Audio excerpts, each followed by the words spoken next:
Assalamualaikum warahmatullahi wabarakatuh.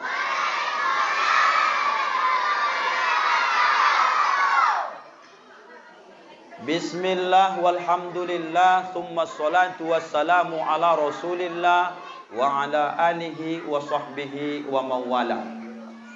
Yang sama kita hormati, kita muliakan para alim, para ulama, tokoh masyarakat, terdiri dari pemerintah desa yang berhadir, begitu juga orang-orang tua kita, pemangku adat nenek mama yang senantiasa kita tunggu tunjuk ajarnya. Semoga kita semua mendapatkan barakah dalam hidup ini, menghormati yang lebih tua, menyayangi yang lebih tua. Amin ya rabbal alamin.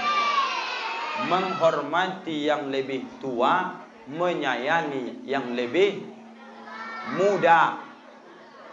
Itu dia. Bapak-bapak, ibu-ibu, hadirin wal hadirat, tak bisa Ustaz sebutkan satu persatu. Dan juga Ustaz malam hari ini bersama tim abang anda saya, Bang Anda Al-Masri. Beliau ini bukan hanya di Rohul terkenal, tapi juga dikenal di provinsi termasuk Riau. Beliau ini adalah salah satu konsultan Kalengkeng Kabupaten Rokan Hulu. Orangnya ganteng, manis, dan begitu senyumnya menawan. Irangnya pakai batik berwarna hitam-hitam kelabu. Ini orangnya, Pak. Semoga tim kami ini didukung dakwah ini dengan orang-orang yang soleh, insya Allah menghantarkan kita semua besok masuk ke dalam surga. Amin. Yang dua di depan Ustadz ini statusnya masih lajang. Yang satu namanya Hafiz Depa, yang satu namanya Muhammad Yusuf Prasetyo. Yang Yusuf baju putih, yang Hafiz baju batik. Tergantung Bapak Ibu mau pilih calon menantu yang mana. Ini kita bawa-bawa, semoga nanti entah di daerah mana Allah bukakan jodoh mereka. Kalau boleh mendoa, semoga beliau ini salah satu dapat jodohlah di daerah Lubuk Kapie ini. Amin ya rabbal alamin. Ibu-ibu yang di belakang, begitu saya buka mengenai perjodohan ini, sudah mulai mencubit-cubit kawannya sebelah. Cocoklah nampaknya itu untuk adik Sianu kan. Nampaknya dia pun mau menikah juga. Nanti selesai ceramah, tinggal bisikkan saja sama Bang Makmur. Itu bisa kita urus administrasinya nanti insya Allah. Tidak susah-susahnya. Yang kita sayangi, kita banggakan anak-anak kita yang akan menjadi penerus kita besok, Bapak Ibu. Kalaupun mereka malam hari ini ribut macam pasar pajak sore, tidak boleh kita orang tua ni Pak marah demi Allah. Apa sebab? Kalau kita usir mereka malam hari ini, 20-30 tahun yang akan datang, maka yang terpikir mereka adalah ketakutan, fobia, khawatir masuk masjid. Yang terbayang dia asal masuk masjid, kena marah. Yang terbayang asal maulid Nabi, kena marah. Maka Bapak Ibu, besok kalau anak-anak ini ribut, cara mendiamkannya ada salah satu yang paling tepat.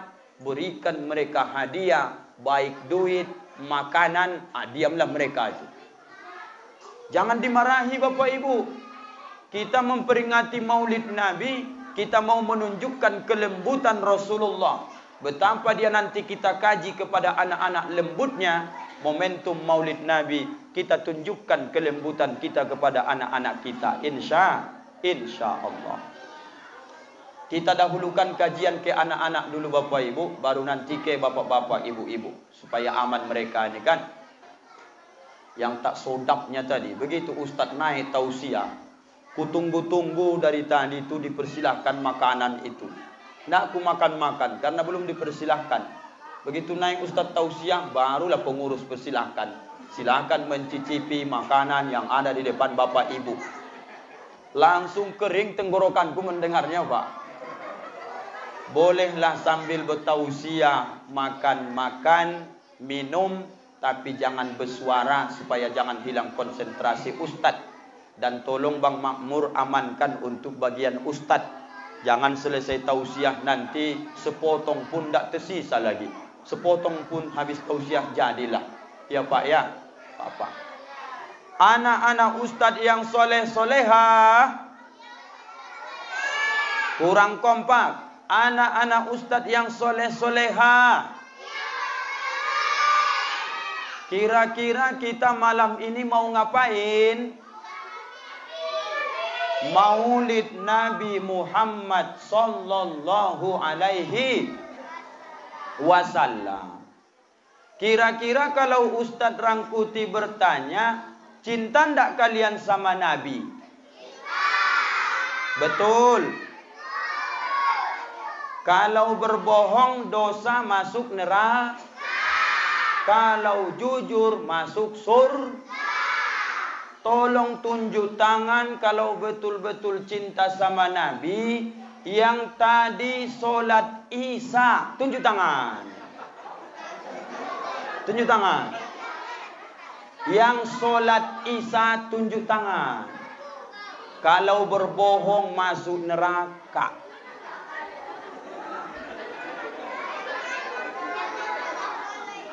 Betul solat Isya tadi? Betul. Di mana solat Isyanya? Sini. Siapa imamnya? Astaghfirullahaladzim.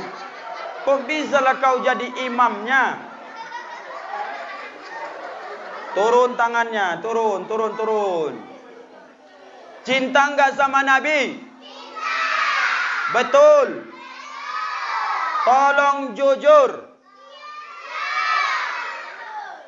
Yang tadi subuh ayahnya yang tidak solat subuh. Tunjuk tangan. Tunjuk tangan.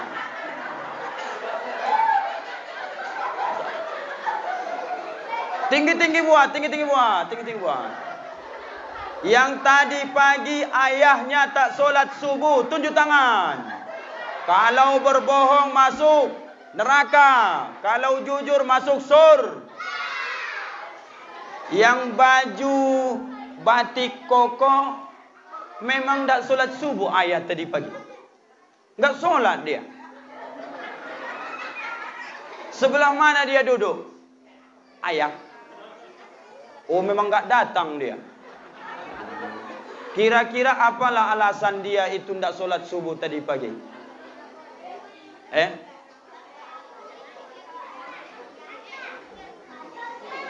Apa alasannya dia enggak solat subuh tadi pagi? Tidur. Satu-satunya makhluk Allah yang tak mau solat subuh itu adalah lembu. Karena kalau lembu itu dibangunkan jawabnya mo. Berarti yang ayahnya tadi pagi tak solat subuh Yang kuat jawab. Yang ayahnya tadi pagi tak solat subuh berarti sama dengan kurang kuat. Tengok ayah masing-masing.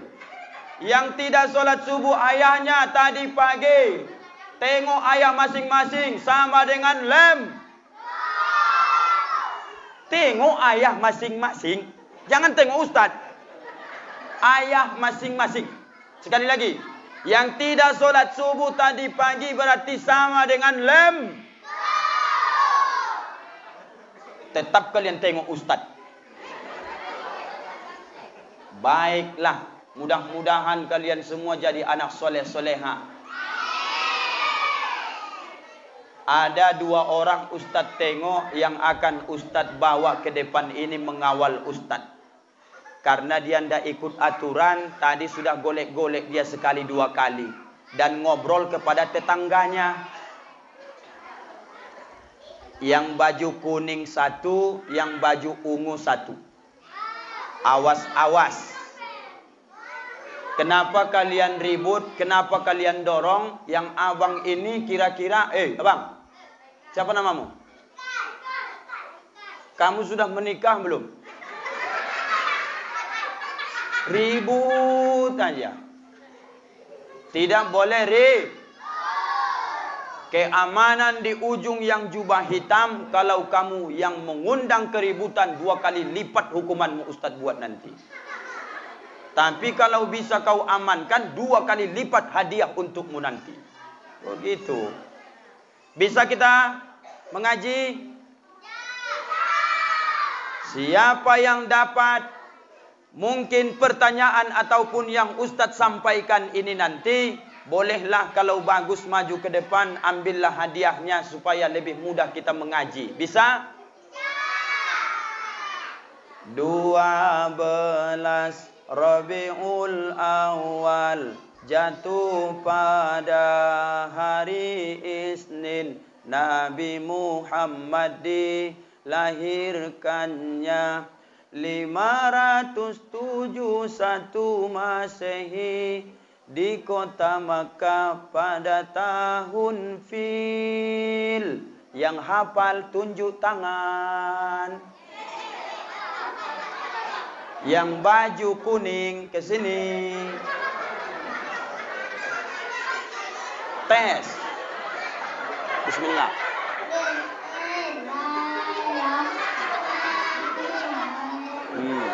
Coba. 12 Rabiul. Itu enggak dapat namanya itu. Dulu. Balik lagi. Belum lulus. Yang tadi. Yang itu, yang ungu. Sini bang. Mantap buat. Pegang mic-nya. Coba, Assalamualaikum dulu. Assalamualaikum warahmatullahi wabarakatuh. Bilang. Assalamualaikum warahmatullahi. Coba. 12 bilang. 12 Rabiul Awal jatuh pada hari Isnin. Mana dapat kayak gitu Yang Ustadz panggil tadi yang dapat. Belum dapat. Hafal lagi balik. Udah berapa bulan kau nggak mandi? Udah berapa hari? Sebulan. Pantaslah bau kecoa kamu nih. Ada-ada aja. Dengar baik-baik. Ini maulid kita nih. Nggak bercanda Ustadz nih. Belum lagi keluar duit Ustadz. Sudah ada yang menyumbang 10.000. Padahal Ustadz menyediakan juga nih. Dari belakang sudah berbisik 10.000. Asli nih. Nggak usah kau berdiri. Asli nih. Tengok. Sekali lagi Ustadz ulang. Siapa yang dapat tunjuk tangan. Bagus. Ambil duitnya 10.000. Sekali lagi. 1, 2, 3. Ya. Ikuti. 12 Rabiul Awal jatuh pada hari Isnin. Nabi Muhammad dilahirkannya 571 Masehi di kota Makkah pada tahun Fil. Yang hafal tunjuk tangan. Anak gadis Ustadz yang baju merah. Sini Mbak, sini Kak. Bismillah. Semoga dapat ya Allah. Semoga dapat. Sini nak. Sini. Gimana?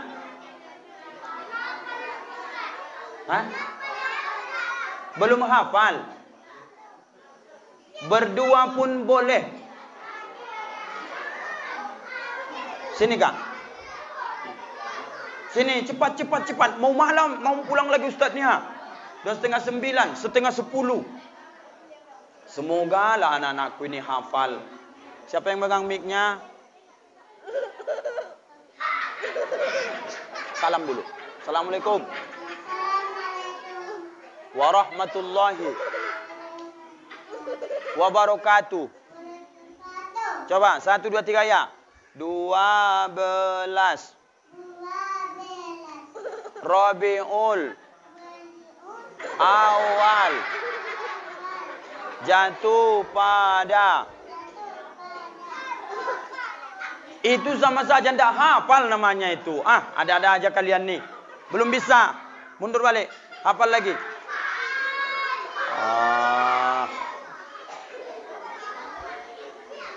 Pertanyaannya, Ustadz baru saja memberikan kajian tentang Maulid Nabi itu. Yang ditanya itu adalah siapa yang kita peringati adalah Nabi Muhammad.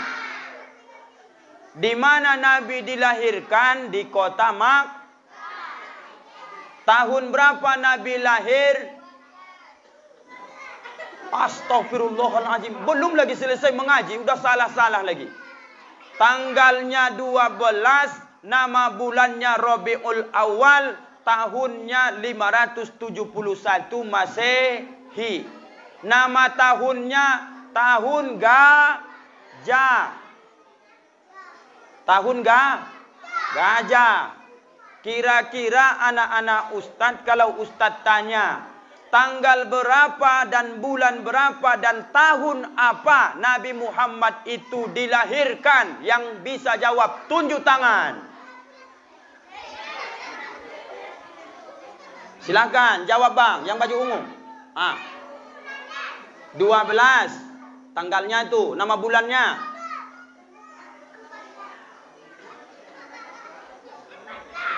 Oh, udah berubah lagi dari 12 ke 14. Itu bid'ah itu. Dari 12 ke 14 lagi. Tidak ada itu. Tidak bisa. Satu lagi kesempatan kalian untuk anak-anak. Kalau juga tidak kalian dapat, maka kalian tunggu kuis berikutnya. Nanti kami ingin mengaji dengan bapak-bapak, dengan ibu-ibu ini. Intinya satu lagi kesempatan kalian dapat duit. Baik 10.000 atau lebih dari 10.000 nanti. Bisa? Bisa kira-kira anak-anak Ustadz yang ganteng-ganteng?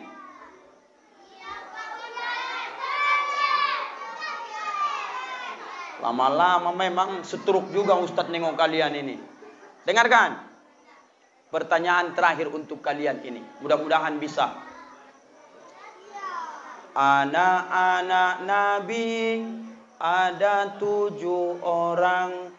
3 laki-laki, 4 perempuan. Pertama Qasim, Abdullah, Ibrahim, Ruqayyah, Zainab, Ummu Kalsum, Fatimah. Siapa yang dapat? Tunjuk tangan.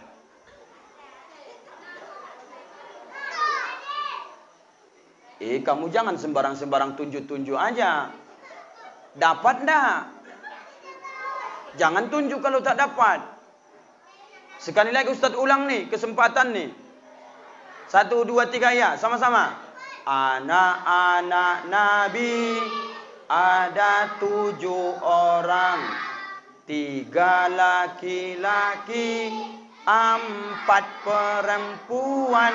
Pertama Qasim, Abdullah, Ibrahim, Ruqayyah, Zainab, Ummu Kalsum, Fatimah. Siapa yang dapat? Tunjuk tangan.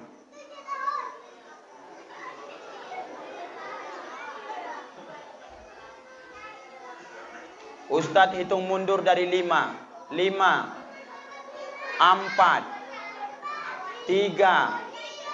Bisakah? Bisa yang jilbab merah? Yang besar nih. Iya. Udah berubah pemandangan Ustadz. Ku tengok jilbabmu itu warna merah. Dapat enggak? Belum juga. Siapa yang dapat lagu berikut ini? Di mana? Siapa yang dapat? Oke, sini. Sini Kak, cepat. Kita mau maulid nih. Cepat ini, cepat. Silakan. 1, 2, 3. Boleh, langsung lagu.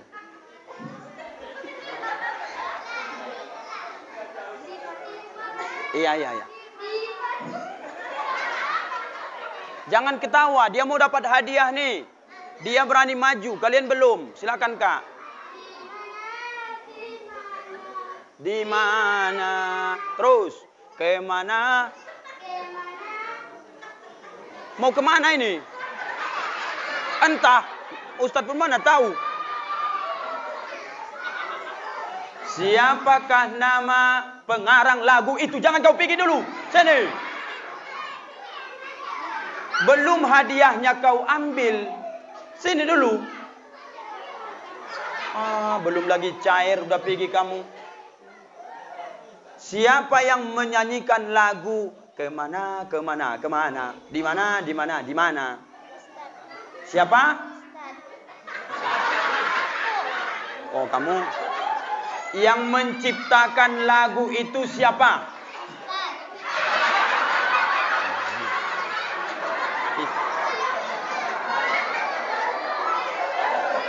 Sini dulu Kak, belum lagi.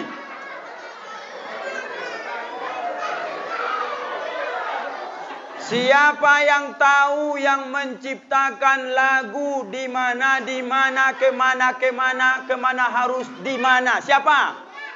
Siapa? Siapa? Siapa? Tunjuk tangan dulu. Siapa? Ayu. Betul, 100. Maju sini, dapat hadiah. Sini Bang. Yang jubah hitam 10.000. Maju sini. Betul jawabannya kan? Siapa penyanyinya tadi? Ayu Ting Ting. Betul enggak? 10.000. Duduk balik.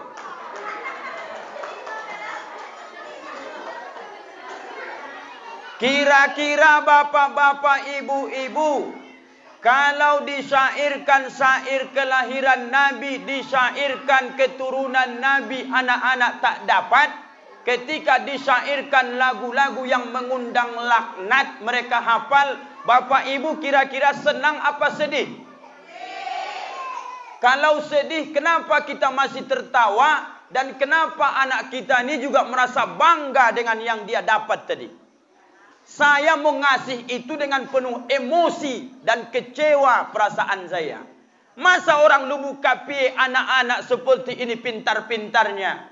Masa kalian kalau syair untuk kelahiran Nabi kalian tak hafal? Anak Nabi cuma 7 tak hafal kalian namanya. Begitu Ayu Ting Ting dinyanyikan, hafal sama penyanyinya. Kena laknat kalian besok, tengoklah. Masih tertawa juga. Heran aku orang Lubuk Kapie ini. Entah apa yang lucu, entah peciku yang mereng. Kutanya sama tim ni dulu. Miring peci Ustadz Pes? Enggak. Ada yang aneh kalian tengok sama Ustadz di depan nih. Gantengnya kalian tengok. Gantengnya. Kok bisa dari tadi tertawa aja kalian? Apa yang lucu sebenarnya? Gimana? Teman. Kita berteman. Yang penting kamu dapat kuis supaya dapat hadiah. Bisa kita masuk ke kaji bapak-bapak, ibu-ibu? Bisa? Baik, kita masuk dulu sedikit ya. Suatu ketika bapak ibu, Rasulullah sallallahu alaihi wasallam, karena pernah beliau itu mengajarkan Al-Quran ini, belum lagi seperti mushaf yang sekarang ini 30 juz. Karena Al-Quran ini disusun nama mushafnya Mushaf Utsmani, karena memang Al-Quran baru dibukukan pada zaman Khalifah Utsman bin Affan. Anak-anak ustadz dan ibu-ibu yang cantik-cantik bisa dengarkan ustadz tausiah atau tidak? Bisa? Dengarkanlah sini. Zaman Utsman bin Affan Bapak Ibu baru dibukukan Al-Quran ini. Maka sebelum dibukukan, perintah solat belum datang, wahyu terus turun lewat malaikat Jibril kepada Nabi. Jam-jam berapa Nabi mengajarkan Al-Quran ini kepada para sahabat ketika itu Bapak Ibu? Rupanya Nabi tak mengajarkan Al-Quran ini pada waktu jam 12 siang karena takut akan diganggu oleh kafir Quraisy. Apakah Rasulullah mengajarkan Al-Quran ini jam 8 malam? Enggak, masih ada kafir Quraisy yang masih bangun. Kalau sampai ketahuan Nabi Muhammad mengajarkan Quran kepada sahabat-sahabat ketika itu, kalau langsung ke Nabi, mereka tidak mampu langsung memberikan peringatan kasar karena masih hidup Abu Thalib paman Nabi. Tapi para sahabat pengikut Nabi, Bapak Ibu yang dimuliakan Allah, mereka itu asal sudah ketahuan ikut dengan Nabi, penyiksaan, penindasan, bahkan pembunuhan terus dilakukan oleh kafir Quraisy. Karena saking tak sukanya mereka kepada agama yang dibawa Nabi Muhammad sallallahu alaihi wasallam. Jadi jam berapa Pak Ustadz Nabi kita ini mengajarkan Al-Quran ini? Al-Quran itu masih ada di pikiran Nabi, masih ada di dalam hati Nabi, belum ada dibukukan seperti sekarang ini. Itu susahnya orang beragama zaman dulu Bapak Ibu. Jam berapa Pak Ustadz? Kalau ndak jam 1 malam, kadang hampir saja menjelang jam 2 sampai orang tidak ada yang tahu kafir Quraisy itu Nabi mengajarkan Al-Quran kepada para sahabat. Di rumah siapa diajarkan Nabi Quran itu? Bernama sahabat itu 10 sahabat yang dijamin masuk surga, yaitu rumah yang bernama pemiliknya Arqam. Maka tercatat dalam sejarah, rumah pertama yang dibuat Nabi mengajarkan Al-Quran adalah Darul Arqam. Dar artinya rumah, Arqam itu nama pemilik rumah. Rumah Arqam pertama kali diajarkan Al-Quran. Jam berapa tadi Bapak Ibu? Jam 1, kadang lewat lagi sampai jam 2. Bahkan Bapak Ibu kalau dipikir-pikir perjuangan ini, Nabi dengan para sahabat saking cintanya kepada agama ini, jam 1 malam belajar agama ini karena tidak aman ketika itu. Kita orang Lubuk Kapie ini aman. Buku Al-Quran sudah dibuat seperti sedia kala, bagus, cantik. Mau terjemah ada, mau bentuk yang besar ada, kecil pun ada. Kalau seandainya Pak, diundanglah memperingati Maulid Nabi, menunjukkan kecintaan kita kepada agama Islam ini. Kalau diundang Bapak Ibu memperingati Maulid Nabi jam 1 malam, kira-kira ada nggak yang hadir? Sudah dipastikan tidak akan ada yang Berarti memang berbeda kualitas keimanan kita dengan orang-orang dulu cinta kepada agama ini. Maka wajar saja keberkahan hidup ini hilang, keberkahan rezeki kita hilang, keberkahan umur kita hilang. Maka yang masuk ke dalam hati kita adalah hubbud dunya wa karahiyatul maut. Kita semakin cinta kepada dunia dan akan semakin takut kepada kematian. Kita lihat sejarah ini dulu Bapak Ibu. Nabi mengajarkan Al-Quran ini kepada sahabat, kadang jam 1, kadang jam 2. Suatu ketika Bapak Ibu, pulanglah Rasulullah ke rumah. Ini Ustadz suruh kalian gantikan Ustadz ceramah di sini, sekali lagi kalian ribut. Ini kamera hidup, hadapkan dulu sama mereka pis supaya ditonton Pak Kapolres Rokan Hulu, supaya dijemputnya anak ini nanti masukkan ke penjara. Hadapkan sana kamera itu dulu. Yang siaran langsung nih, hadapkan ke sana dulu, yang ribut-ribut tuh. Yang kalian dengarkan Ustadz yang tausiah ini bukan Ustadz kaleng-kaleng ini. Tahu kalian Ustadz kaleng-kaleng? Ini kamera ini hidup nih. Ustadz marah di sini nampak semua sejagat raya ini. Orang Kalimantan nonton itu. Orang Jakarta nonton itu. Masa kalian orang Lubuk Kapie ternama besok, di mana Ustaz Rangkuti ceramah, yang terribut, yang tak bisa tertib di Lubuk Kapie, tercoreng nama kampung kalian ini besok. Hadapkan sana kamera tu bang. Putar sana kamera itu. Supaya nampak mereka. Putar sana. Sorot dulu yang ribut-ribut tu, baru kalau sudah aman balikkan ke sini lagi. Supaya nampak gantengnya Ustaz balik. Oh itu menonton berapa banyak orang tu ha. Sempat nampak nanti yang baju yang ungu ni yang ribut dari tadi. Pak Kapolres, Pak Kapolsek sudah menonton dan akan ditandai wajah kalian satu persatu. Jangan salahkan Ustaz kalau yang jubah hitam pun nanti kena tangkap sama polisi. Bisa? Kamera hidup. Sampai di mana tadi Bapak Ibu? Ustaz marah? Enggak.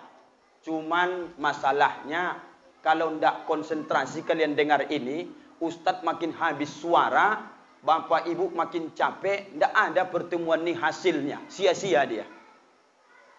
Bisa kira-kira? Bisa. Udah aman nampaknya Sub. Hadapkan sini balik. Sudah? Sudah.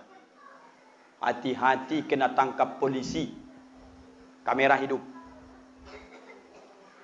Jadi Bapak Ibu, karena Nabi sudah mengajarkan Al-Quran dengan para sahabat, barulah kemudian Nabi pulang ke rumah. Waktu itu dalam riwayat itu syariat solat subuh pun belum ada, zuhur pun belum ada, asar yang 5 waktu ini belum dijemput syariatnya. Karena Nabi ketika itu belum dikasih syariat solat. Pulanglah Nabi Bapak Ibu ke rumah. Jam berapa Pak Ustaz? Kurang lebihlah kita buat mendekatkan paham 2:30 atau jam 3 menjelang subuh. Apa yang dilakukan oleh Rasulullah? Perlulah kita memahami, kita contoh. Bahawa Nabi ini betul yang dibacakan qori kita tadi, qori'ah tadi. Laqad kana lakum fi Rasulillah uswatun hasanah. Sungguh di dalam diri Muhammad itu cukup menjadi contoh yang baik bagi kalian. Mana contoh itu? Begini Pak. Begitu Rasulullah sudah sampai di depan pintu rumahnya. Kalau orang Lubuk Kapie menengok pintu itu yang dipegang ketika mau masuk. Apa bahasanya di sini Bapak Ibu? Gagang. Kami orang Medan namanya gagang pintu. Kalau kita sini Lubuk Kapie apa namanya Pak Imam? Sama. Intinya yang itulah, yang dipegang asal ditekan dia, kalau tidak terkunci berarti bisa masuk. Kalau terkunci berarti nanti tidak bisa masuk. Tengok dulu betapa lembutnya Rasulullah ini kepada istrinya ini. Dipegang Nabi Bapak Ibu gagang pintu tadi, setelah ditekannya ke bawah, didorongnya sikit, rupanya tidak bisa dibuka. Nabi tahu rupanya Khadijah istrinya karena sudah larut malam mengunci demi keamanan dari dalam. Apa yang dilakukan oleh Rasulullah Bapak Ibu, luar biasa luhurnya akhlak Nabi ini. Apakah dia gedor-gedor pintu? Apakah dia ucapkan salam kuat-kuat? Apakah dia tendang pintu? Demi Allah tidak. Yang dilakukan oleh Rasulullah adalah dibentangkannya serbannya di depan pintu, kemudian barulah dia tidur di depan pintu sampai pagi. Bayangkan tu Pak. Kira-kira kalau Bapak terlambat pulang dari kedai kopi, terkunci pintu, mau tak Bapak tidur di depan pintu itu? Ada pernah suami ibu terlambat pulang main domino, pulang-pulang dia mau tidur di depan pintu? Oh berarti banyak juga yang main domino sini kan begitu nih. Pulang dia dari kedai kopi jam 11, jam 12, kadang sampai jam 2 malam. Dia pulang ke rumah, kira-kira kalau umat Muhammad ini, mana sebaiknya contoh yang dia tiru? Tidak lain adalah Rasulullah Muhammad sallallahu alaihi wasallam. Kalaulah berhasil pengajian maulid ini bapak-bapak, ilmu kita yang pertama mencintai Nabi, tentu mengikuti jejak sejarah Nabi yang pulang malam-malam, yang pulang sering begadang, pulang ke rumah. Jangan sampai kamu tidak mencontoh yang dicontohkan oleh Rasulullah. Ini kadang-kadang bapak-bapak ini begitu pulang belum lagi sampai. Assalamualaikum, assalamualaikum, assalamualaikum. Belum lagi dipegang gagang pintu tu ditunjang-tunjang lagi. Lama kali. Cepat. Ada enggak orang di dalam nih? Buka. Kasar betul kita sama bini kita tu, Pak. Nabi itukah yang dia lakukan demi Allah? Tidak. Dia tidur di depan pintu, dibentangnya serbannya. Begitu pagi, baru Khadijah membukakan pintu. Nampak dia di depan pintu rumahnya. Rupanya yang tidur terbaring itu adalah Rasulullah sallallahu alaihi wasallam. Apa yang muncul Bapak Ibu? Tidak ada sepatah kata yang terucap dari bibir ibunda kita Khadijah. Langsung dipeluknya Rasulullah. Menangis dia. Ya Rasulullah, kenapa kamu tidur di depan pintu ini? Kata Rasulullah, tadi malam saya pulang. Saya pegang gagang pintu, sudah kau kunci dari dalam. Aku tidak ingin mengganggu tidurmu. Karena kamu juga sudah letih seharian. Bayangkan tuh. Lembutnya Rasulullah itu. Maka bapak-bapak jangan egois. Jangan bapak berpikir karena bapak yang cari duit, ibu hanya tinggal di rumah. Demi Allah, kalau diganti pun profesi, tidak akan mampu kita bapak-bapak ni mengerjakan yang dikerjakan ibu-ibu. Betul Bu? Kurang kuat jawabnya. Ulang sekali lagi. Kalau seandainya digantikan profesi, ibu cari duit, pergi manen. Contoh nih, bapak jaga anak, suruh dia nyuci piring, suruh dia beresin rumah, nyapu halaman, ngepel lantai. Kira-kira mampu enggak laki-laki ini? Tidak akan mampu Bapak Ibu. Maka jangan sepelekan istri-istrimu di rumah. Biarpun sudah tertarik urat tanganmu mencari nafkah yang halal. Begitu kau pulang, jangan sekali-kali keluarkan kata-kata kasar kepada istrimu. Karena Rasul tak pernah melakukan itu Pak, demi Allah. Lembut Nabi. Apa bahasa dia tadi? Aku tidak ingin mengganggu tidurmu karena engkau juga capek seharian mengurus rumah tangga ini. Ilmu itu Bapak Ibu, ilmu yang diajarkan Nabi. Mulai besok cek suami masing-masing, berubah enggak sifatnya. Yang kasar-kasar ke biniknya berubah, yang cakapnya kasar. Kadang-kadang suami ini suka mengasal. Biniknya yang malas sampai ke nenek biniknya pun diasalnya.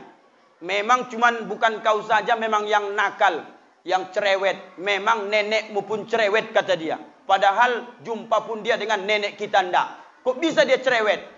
Malah mengasal, itu lebih menyakitkan dalam hati ibu-ibu. Nah, berubahlah Bapak Ibu. Ada yang kita inginkan dalam maulid ini, perubahan ke arah kebaikan. Kemudian dipersilahkan oleh Khadijah lah Rasulullah. Ya Rasulullah, masuklah kita ke dalam rumah. Begitu masuk ke dalam rumah, apa yang dilakukan oleh Khadijah? Kebiasaannya kalau pulang pun Nabi berdakwah atau hari itu juga.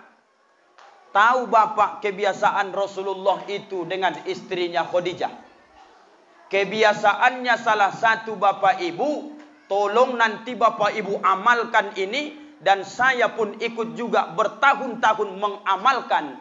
Demi mencapai keluarga sakinah, mawaddah, warahmah. Seperti yang dijanjikan Rasulullah. Baiti, jannati, rumahku adalah surgaku. Mana resepnya Pak Ustadz? Resepnya ini Bu, amalkan. Tolong amalkan. Bapak juga amalkan, ibu juga amalkan. Kalau Nabi pulang berdakwah, atau Nabi sudah sampai di rumah, pantang bagi Khadijah itu, kalau sudah dia sambut Rasulullah, dia memulai pembicaraan atau banyak menyampaikan pertanyaan-pertanyaan kepada Rasulullah. Tengok akhlaknya. Begitu Rasulullah pulang, begitu dipersilakan masuk ke rumah, tengok ilmunya. Khadijah senantiasa setelah menjawab salam Rasulullah, diambilnya tangan Rasulullah. Rasulullah menjulurkan tangannya dan dia mencium bau tangan dari Rasulullah sallallahu alaihi wasallam. Cara menyalam ini saja banyak orang beragama ini tak paham. Anak kita sekarang menyalam mau berangkat sekolah, ditaruhnya ke keningnya. Ada seperti itu. Ada sebagian menyalam kita ditaruhnya ke pipinya. Ada sebagian ditaruhnya ke kepalanya. Itu siapa yang kalian ikuti? Itu bukan Nabi itu. Labi yang kalian ikuti itu. Tahu Labi? Yang di sungai itu. Kalau yang Nabi ajarkan, menyalam tangan itu, menyalam tangan orang tua, menyalam tangan suami, kau hirup bau tangannya. Kenapa? Supaya kamu mendapatkan barokah. Bisik-bisiklah ibu di belakang. Macam mana Pak Ustaz menghirup tangan suami itu? Dia kerjanya seharian menakik getah, bau busuk tangannya. Mana bisa pula ku cium? Muntahlah. Justru biar engkau tahu letih jerih payah suamimu menakik getah. Bahkan mau diterkam macan dia di kebun sana. Begitu dia pulang, kau salam tangannya, kau hirup baunya. Disitulah letak keberkahan rezeki kalian dalam keluarga tu insya Allah. Ada bini-bini bapak begitu kalau bapak pulang kerja pak.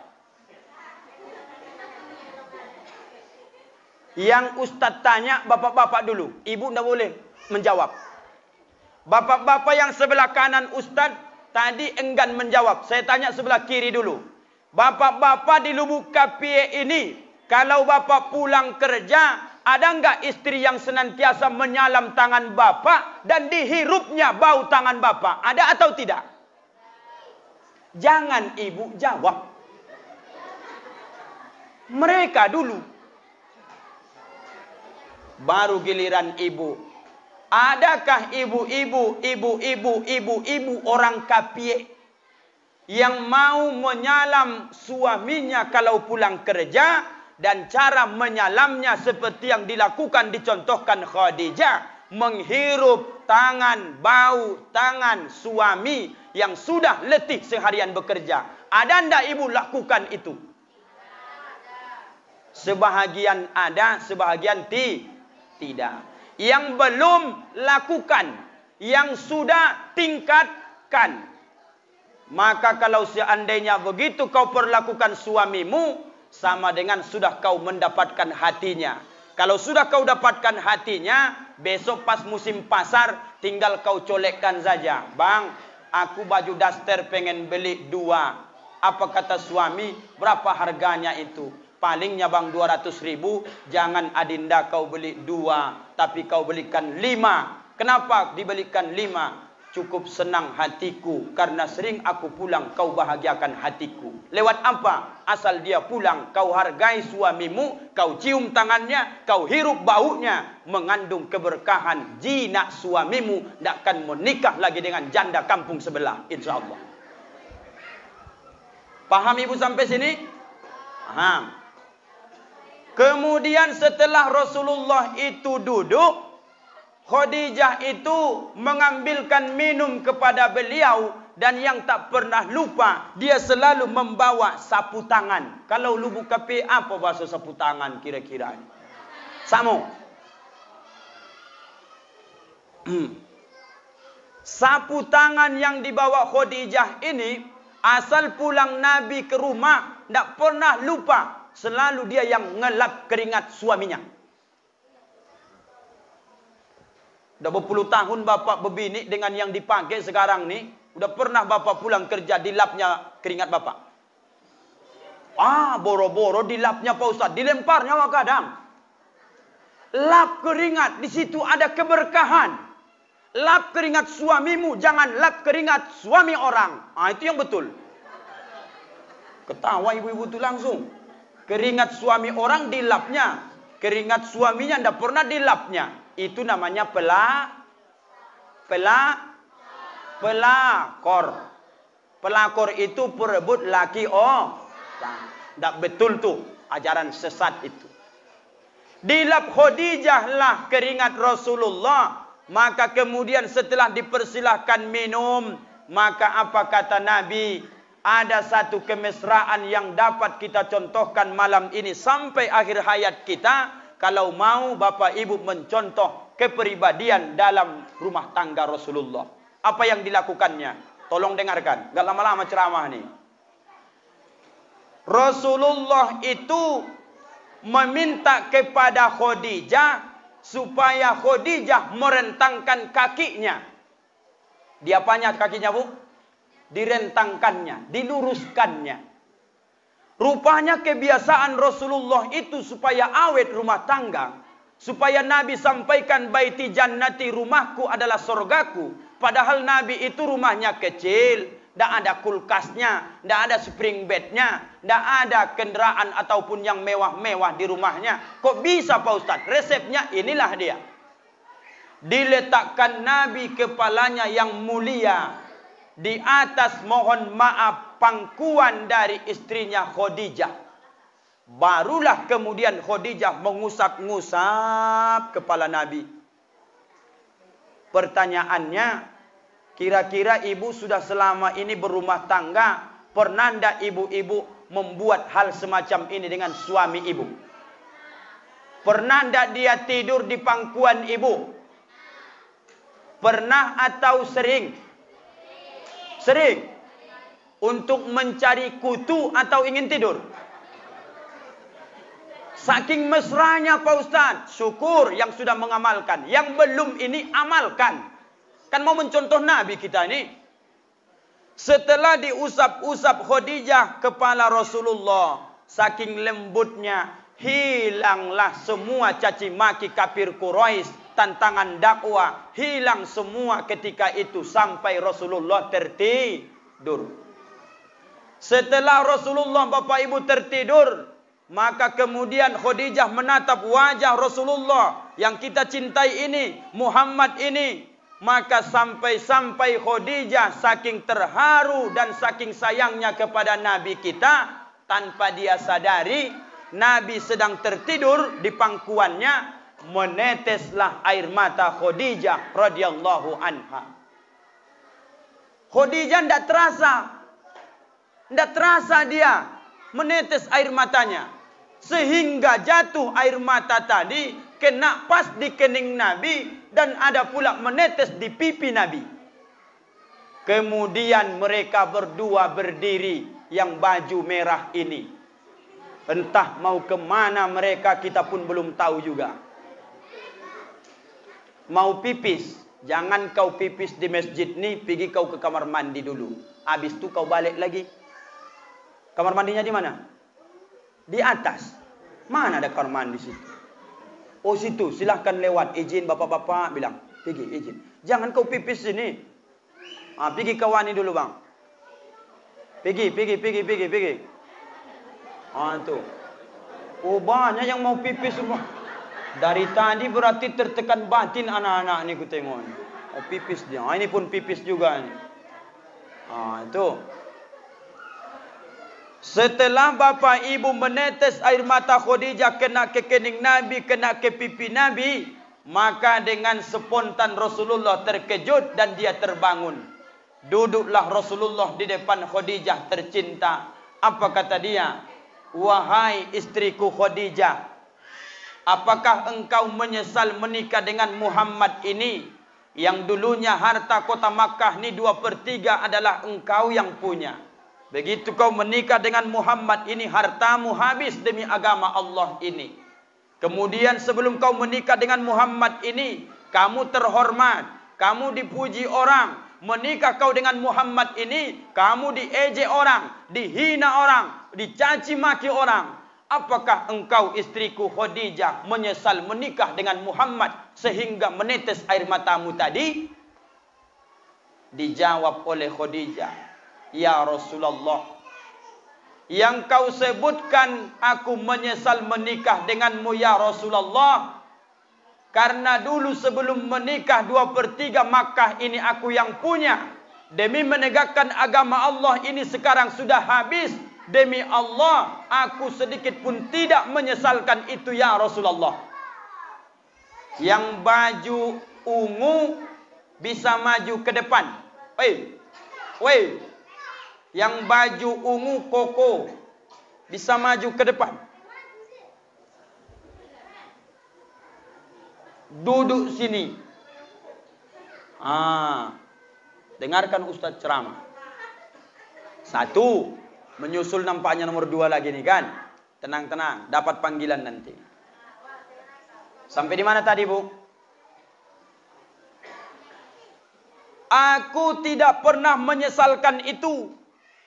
Dulu aku dimuliakan orang. Setelah menikah denganmu ya Rasulullah, aku dihina, aku dicaci, dimaki, bahkan diincar supaya dibunuh, kata Khadijah. Demi Allah, tidak pernah aku sedikit pun menyesalkan itu ya Rasulullah. Ingat jawaban Khadijah ini ya. Yang ku tangiskan ya Rasulullah, ku teteskan tadi air mataku ya Rasulullah, ku pandangi wajahmu ya Rasulullah. Nampaknya masih panjang perjuangan dakwah ini, sementara usiaku sudah semakin menua. Aku khawatir ya Rasulullah, mungkin perjalanan dakwah masih jauh. Aku sudah wafat, hartaku habis. Tidak ada lagi yang akan membantumu untuk menegakkan agama Allah ini. Kalau perlu ya Rasulullah, meninggal aku besok. Kalau kau butuhkan lagi, kau gali kuburku, ambil tulang belulangku, kau gunakan itu mendayung perahu, supaya sampai agama Allah ini ke lubuk kapiye. Gitulah. Kau bisa tahu Khadijah Pak Ustaz, lubuk kapiye? Itu ujungnya tambahan saja itu. Supaya kita paham. Begitulah Khadijah mempertaruhkan jiwa raganya, cintanya kepada agama Allah ini. Bagaimana kita ibu-ibu, bapak-bapak sekarang cintanya ke agama ini? Kira-kira kalau diminta harta kita membesarkan agama Allah ini, mau tidak kita bapak ibu? Bapak-bapak aku tanya dulu. Bapak-bapak kalau diminta harta bapak menegakkan agama Allah ini, mau tidak bapak mengasih pak? Dari jawabannya tak meyakinkan. Ibu-ibu ni nampaknya ni. Ibu-ibu kalau diminta untuk berkorban harta demi agama Allah ni, mau ndak ibu berkorban? Masjid kita ini sudah berapa tahun ini? Sudah lama ini? Lama ini bu? Kamar mandinya di mana? Samping. Udah siap belum? Nah. Mestinya saya perhatikan kiri kanan jalan kaya-kayanya orang lubuk kapiye. Sebenarnya ndak wajar lagi masjid kalian model kayak gini. Betul ndak bu? Toke sawit ada sini. Toke gotah ada sini. Toke coklat ada sini. Ndak ada. Toke-tokean pun ada di sini. Kok bisa lebih mahal harga keramik rumahmu ketimbang keramik rumah Allah ini? Betul? Besok kalau engkau mati, maka engkau akan menyesal di hadapan Allah. Khadijah tak mau hitung-hitungan demi agama Allah ini. Menangis kipas nih. Ini menunjukkan dia meminta, tolong Ustaz Rangkuti sampaikan, siapa yang mau menyumbangkan kipas besok, cepat dia masuk sorga. Itu maksud kipas nih. Satu mati. Koslet tuh. Atap bocor. Kata ibu, udah lama kipas tuh mati bu. Sudah berapa tahun ibu meratap kepada pengurus. Pak, tolong dulu kepanasan di belakang nih. Hidupkan kipas. Sering meratap. Kadang infak. Mana papan informasi kalian nih?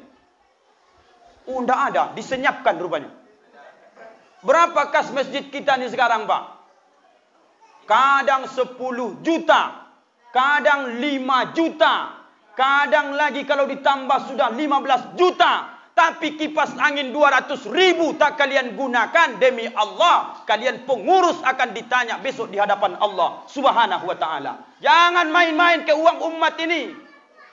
Orang yang berinfak bersodakoh itu jangan ditumpuk, jangan dibuat, disimpan, ditaruh di bank. Demi Allah, betulkan atap itu, betulkan kipas itu, rampungkan kamar mandi itu. Meninggal bapak besok, sejuk kubur bapak mengalirkan pahala. Takbir. Dari takbirnya banyak yang tersinggung. Bukan hanya sekedar memperingati maulid kalau tidak berubah. Tiap tahun ini dijadikan acara seremonial, ketawa-ketawa, bercanda, boleh. Tapi apa action dari peringatan maulid ini? Ustadz habis suaranya, habis minyak mobilnya, habis kita semua waktu tersita. Tapi apa sebenarnya besok yang kita lakukan, Pak? Berubah kita dari rumah tangga Rasulullah diceritakan tadi, dan berubah kita malam hari ini berlomba-lomba infakkan harta untuk agama Allah Subhanahu wa ta'ala. Saya mau tanya baik-baik dan sejujur-jujurnya jawab Bapak Ibu. Mana lebih royal orang Lubuk Kapie ini kepada agama dibandingkan maksiat? Mana lebih royal? Kalau kira-kira mendatangkan laknat ke Lubuk Kapie, menjadikan suatu acara yang mengundang laknat, dibuat suatu acara yang menampilkan orang berjoget, kemudian pakai celana pendek, bajunya belum siap, kakek-kakek berjoget, nenek-nenek berjoget, mendatangkan laknat ke Lubuk Kapie. Sering orang Lubuk Kapie itu royal, berjuta-juta duitnya habis. Betul? Mengundang ustadz berjam-jam berceramah, kipasnya pun mati-mati berbunyi-bunyi, 2-3 jam berceramah, keluar keringat, tertarik urat leher, suara habis. Kadang-kadang itu pun tidak pernah itu dipikirkan. Padahal ustadz menyampaikan supaya selamat kita semua di dunia akhirat, mampu menjawab pertanyaan nukar nangkir. Tapi kadang-kadang ustadz tu dibayar sesuka hati panitia tu. Berdosa kalian tu. Meminta ustadz, enggak dari dakwah ni pun ada rezeki dikasih Allah, tapi tolong hargai agama Allah ini. Kira-kira ibu-ibu sama panitia ni berapa mau kalian kasih nanti kalau Ustaz Rangkuti pulang nih? Sudah berapa dianggarkan panitia kira-kira nih? Ini udah berkeringat aku nih. Oh, begitu rupanya apanya. Rupanya begitu kita kepada agama Allah ini. Kadang-kadang kalau untuk yang lain itu royal, padahal ayatnya kita paham, kita jelaskan, kita tafsirkan. Siapa yang tak hafal di ruangan ini surah Al-Zalzalah? Faman ya'mal misqala dzarratin khairan yara. Sekecil biji sawi kau gunakan hartamu, kebaikanmu di jalan Allah, kau nampak kebaikannya besok. Wa may ya'mal misqala dzarratin sarran yara. Sebiji sawi kau sumbangkan hartamu, kebaikanmu ke jalan yang tak baik, besok kau juga nampak keburukannya. 1000 perak kau sumbangkan hartamu ke jalan yang tak baik, menyuruh orang supaya berbuat maksiat, besok kau akan ditanya di hadapan Allah.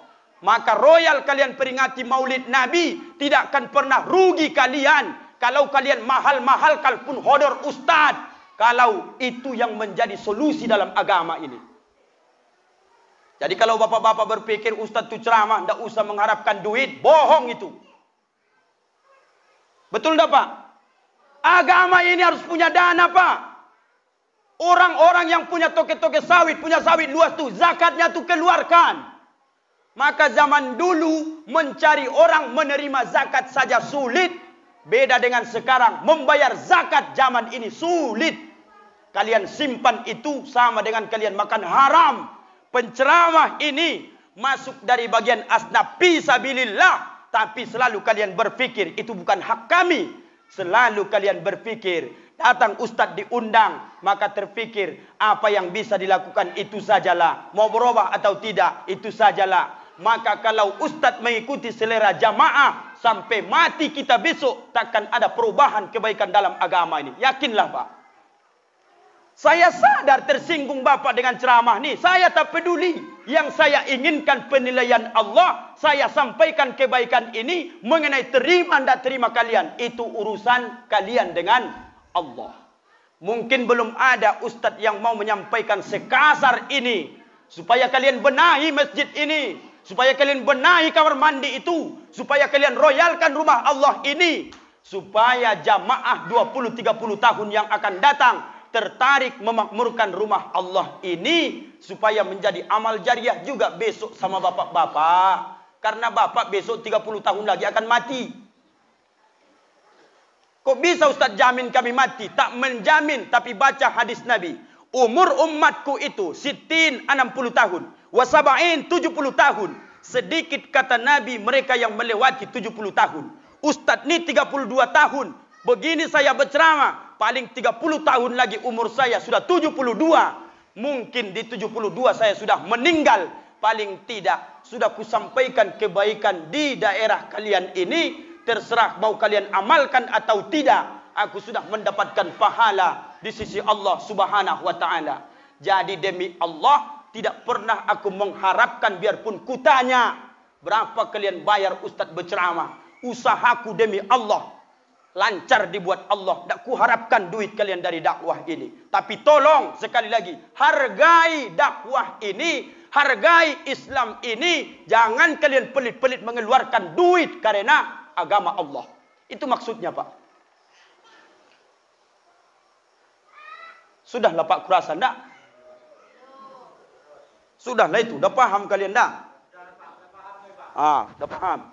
Kalau sudah paham tinggal amalkan lagi. Actionnya lagi. Bapak-bapak, ibu-ibu yang saya hormati, oleh-oleh dari Maulid Nabi itu kusampaikan sama bapak ibu, di rumah tangga tolong kalian amalkan, di masjid juga tolong kalian action, bahwa agama ini akan tegak ketika mampu kalian menginfakkan harta kalian dan jiwa kalian berjuang dalam agama Allah ini.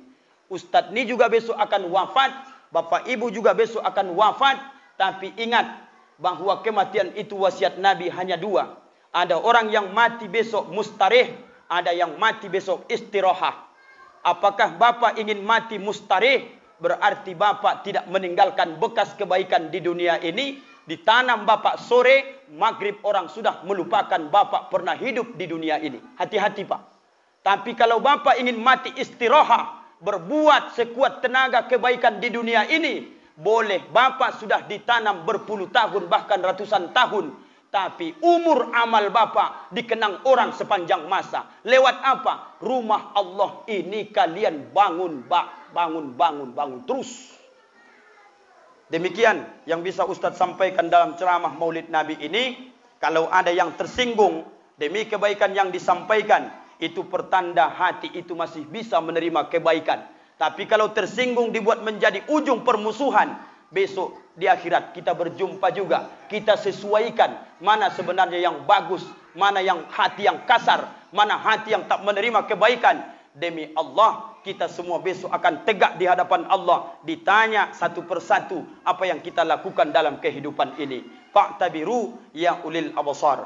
Kita tutup dengan doa kifaratul majlis. Subhanakallahumma wa bihamdika asyhadu an la ilaha illa anta astaghfiruka wa atubu ilaik. Assalamualaikum warahmatullahi wabarakatuh.